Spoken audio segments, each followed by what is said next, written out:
but let's go through them one by one. Sorry, you have to bear with me. I thought that this would show the cards more clearly, but this light is so bright, it kind of, I don't know if you can see it. So we have the Death card coming up as your underlying energy. This is transformation, this is change, renewal. The way I always see this card, it's a slow energy, it's a transitional energy. So it doesn't just kind of, it's not like the Tower. With the Tower, like it can change overnight. With the Death card coming up, it seems like there's been a gradual change in your life. Like some of you, this might have just started now. For others of you, you might be coming to the tail end of this. Like you're kind of dealing with the changes that the Death card has brought about.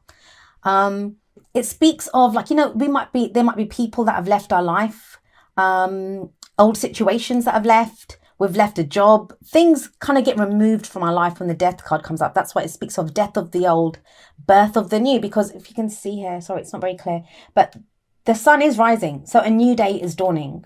And that's the whole point, that there is this renewal, that those things that no longer serve us, they leave our life. So, I mean, we say that and it sounds great, but it's called death. It's not called renewal. It's not called transformation. It's not called change. It's called death.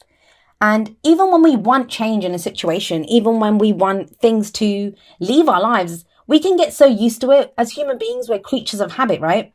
So even when things leave our life, there can be a sense of grief because we're now in uncharted territory. We're in a new place. We're dealing with new people or new situations. So that as an underlying energy, though, I do like it. I love the Death card that, you know, there is this change going on because too often we can get stuck. And you don't have any stuck energy coming up here. It's all about change and renewal. And I feel like the change is good. Even if it could be a little bit shocking at first, it is good. Now you have the Ace of Swords coming up. You're the second reading I'm doing, second time this card's shown up. So, I mean, we're in Libra season, so it feels like a lot of truths are coming out. But it's coming up at the heart of your reading. So what does everything revolve around? Well, it revolves around this kind of desire for truth. Aces are always the potential for new beginnings. And this is like a victory, but through clarity and the truth. Something gets revealed to you. If you've been waiting for answers, there we go. If you've been waiting for answers, if you've been waiting for some information, swords represent our thoughts, our beliefs, our ideas, and how we communicate them. Some of you might have been waiting for communication. It feels like it comes in and that starts a new cycle. That kick starts this whole new phase for you, a new cycle that begins. And I said this to Libra when I just did their reading before yours, that it's always good to start a new cycle with the truth, right? You know where you stand, no matter what that truth is. And they kind of got a little bit of a harsher truth. You guys don't seem to be getting that, but you know, you begin with the truth. You know where you stand. You can build with clarity now. You can go forward, step forward, knowing what you have at your disposal, knowing what's there for you to work with. And I think that's really important for you because like with the Death card coming up, I do get the sense that there have been people that have left your life or, you know, situations that have kind of gone away. And that's what's left you with this clarity because we can get clutter in our lives and it's horrible to call people clutter, but some people are, right? Their energy, it just kind of takes up so much time and it can just take up our energy. So we don't really see things clearly, but you are getting that clarity. Now you have this character. We have the King of Swords coming up as a past energy. This is the foundation of your reading. So this is like, you know, what does everything kind of, what's the foundation? This is the past energy. Some of you may have been this way, or this could be someone that you were dealing with.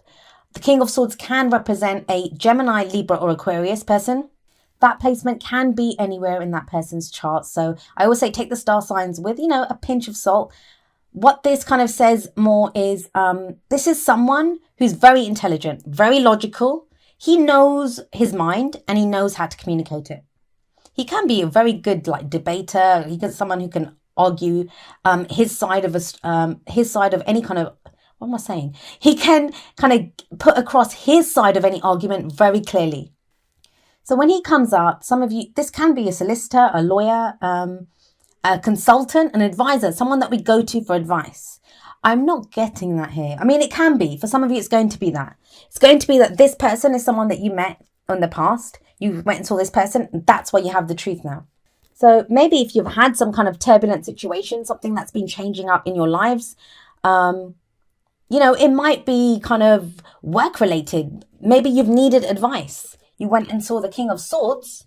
That's why you have the truth now. You know what you have to work with and you can start a new cycle.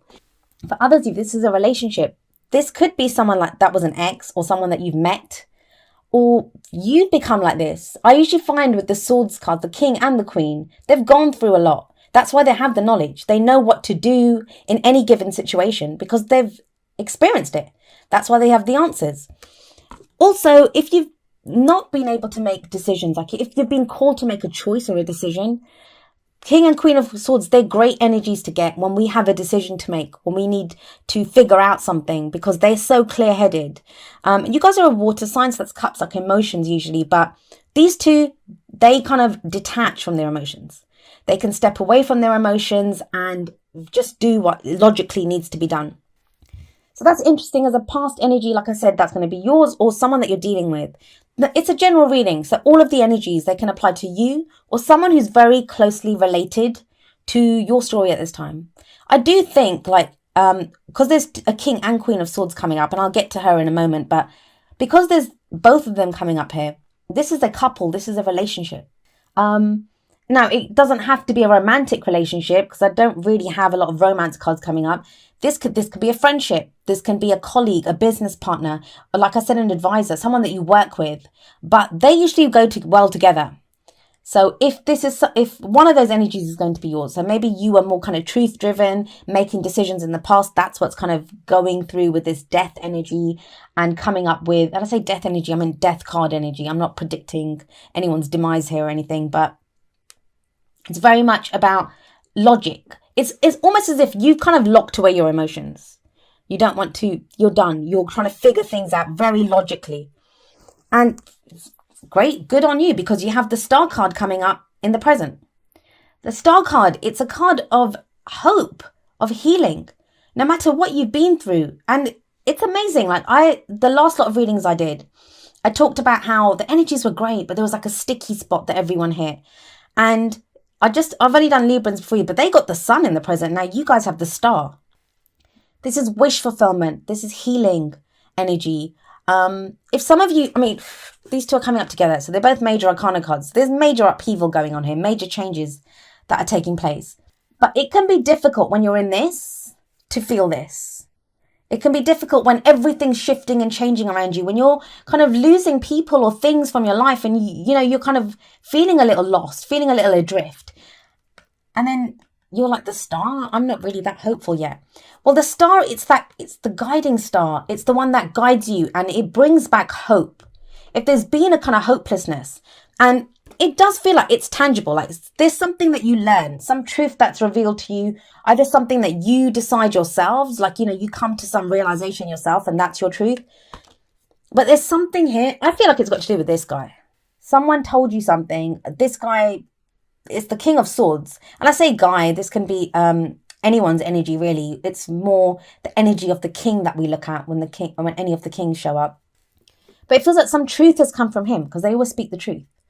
And that's what's kind of given you hope. So maybe some advice that you got has given you hope. Maybe someone came in and finally revealed why they did what they did. Or, there's some truth around this. That's given you hope. That's all it is. Like that. I always say that with the Star card, that it shows up in the major arcana after the Tower. And you can imagine after the Tower's collapsed, that's kind of feeling pretty hopeless. Like, everything looks lost because everything is lost. The Tower's collapsed. Star card comes in. It's the guiding star in the sky to say this way. This is this way to your dreams. Nothing's been lost. You're still on the right path. You can still get there. So I like that. And it's a healing energy. So if you guys have been through a tough time, if you guys have whatever it is that you've been through, when the Star card shows up, it's a beautiful spiritual card, and it talks about healing at all levels, physical, mental, emotional. There is this healing energy that comes in with the Star. Now, coming up in your future, we have the Three of Cups. Let me see if I can show you guys that. Why is it so overexposed? Does that side work better? Not really. Okay. So the Three of Cups, I'm really sorry, guys. There we go. The Three of Cups, it's a card of celebration. It can be a card of reunion. It's friendship. It's our network of support. This can literally talk about socializing. So we're going out more. We're spending time with our friends, with our network of support. These are people that we love and support and that love and support us. Now, it doesn't have to be that. And usually when I see more pentacles, and there aren't any in your reading, but usually when I see pentacles around this, that can be networking. That can be like drinks after work, you know, with clients. It can be that kind of energy. I know when people see threes, kind of natural thing to say is, you know, third party situation. I'm not getting that at all here. I'm not getting that. I'm getting this is you getting back out there. It feels like it might be some truths. Like for some of you, with the Ace of Swords, like this is sat right above the Three of Cups.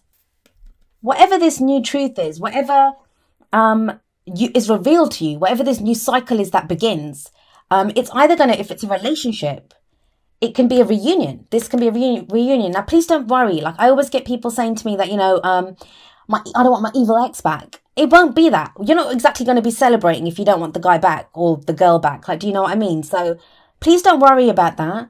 That's only for those of you that you're looking to reconcile and it feels like if he's coming up as a past energy, this is something that's kind of you're working on or it's kind of been initiated. It's not going to be someone that we don't want just kind of strolling back into our lives. But whoever it is, there is truth that this person gives. And so that's why that can be reunion energy, like you celebrate together.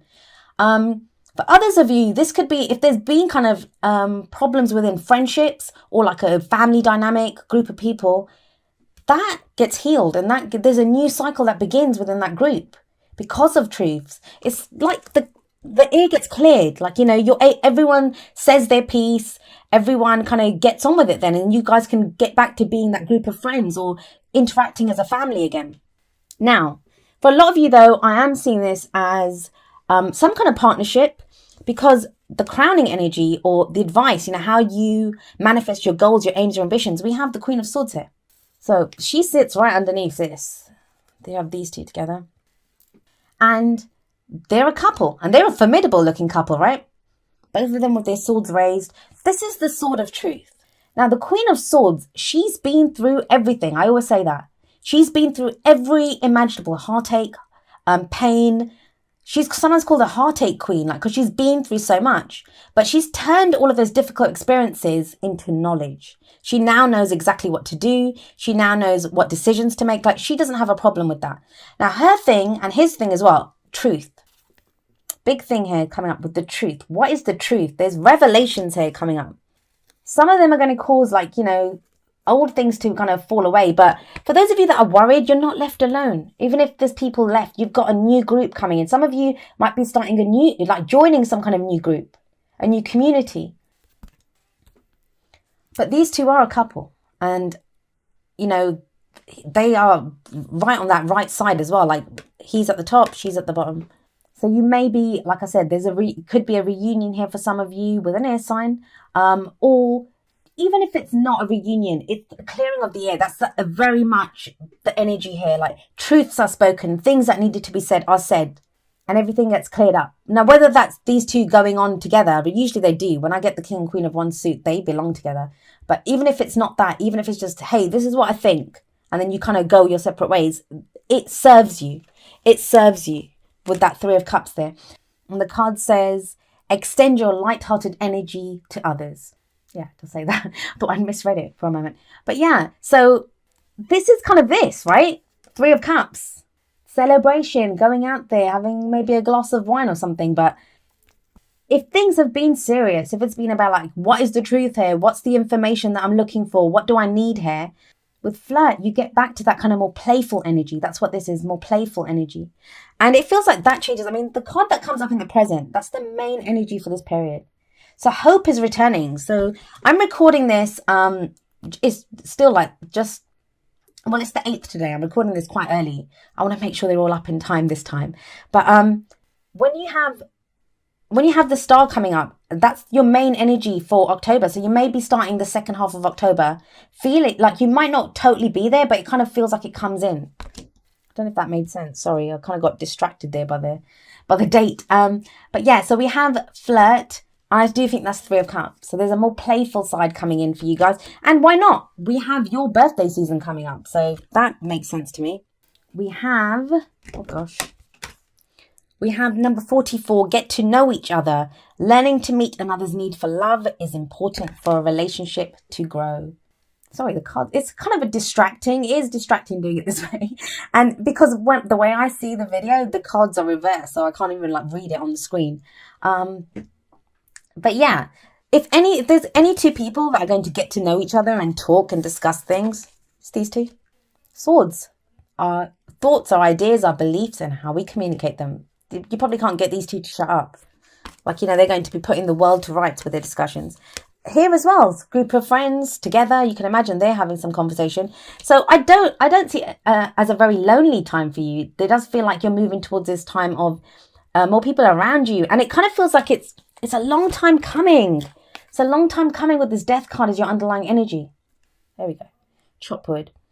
Chop wood is doing the day-to-day things that need to be done. Like, I guess that's death as well. That's that transitional energy. And chop wood is like just doing the little things, like fixing what needs to be done, our day-to-day things. The death card energy is a major arcana energy, right? So it kind of happens to us. Major arcana energy happens to us. Yes, we always have free will and how we can choose how we experience it. We have free will, obviously, in that. But I kind of feel with the chop wood energy, it's like, keep doing what you're doing. It's good. Like, you'll get there. And also, I think the main thing here is the Queen of Swords and the King of Swords, that combination. Know your truth. As long as you know your truth and move forward with your truth, keep doing what you're doing, you're going to get to where you need to be. Oh my gosh. All right. So 2 cards fell out. It's interesting. And what was I saying? That these are general? 2 cards fell out. And it's these 2. So we have another couple here. That's interesting, right? So we have the man holding a heart and the woman holding a heart coming up here. And now these 2, I think the reason they're coming up as swords here, because this feels like if there wasn't truth spoken before, if there wasn't honesty that came out, like, before, like maybe there's a situation that you've not said what you think, well, what you feel as well with these 2. But there's a couple. For some of you, you're reconnecting with someone or you're meeting someone and you're connecting with them in that way. But it feels like it's a meeting of 2 minds, a meeting of 2 hearts. It's very interesting. That's very exciting to see for you guys. Now, I usually read an affirmation for the energy oracle cards. That's how I end the reading. But you got 2 there, so I'm going to read you 2 affirmations. They're very similar because obviously they're both holding hearts, but they basically, I didn't even explain what they were. I just got too excited by the man and woman holding a heart. They're like the king and queen of cups, so it's that emotion. Well, you can imagine they're handing their hearts to each other. It's the offer of love or friendship. And when we get, like, I know some of us are in like same-sex relationships or gender neutral relationships. It's the energy. That's why they come up like that. It's like the divine masculine, the divine feminine energy. And we all have that energy within us. All of us have that. But let's have a look. So the affirmation for the woman holding a heart is, I'm emotionally calm and peaceful, and I attract healthy and stable people to me. And then ending with the affirmation for man holding a heart, it says, I'm comfortable with all of my emotions. I honor and express them in appropriate ways. I feel peace.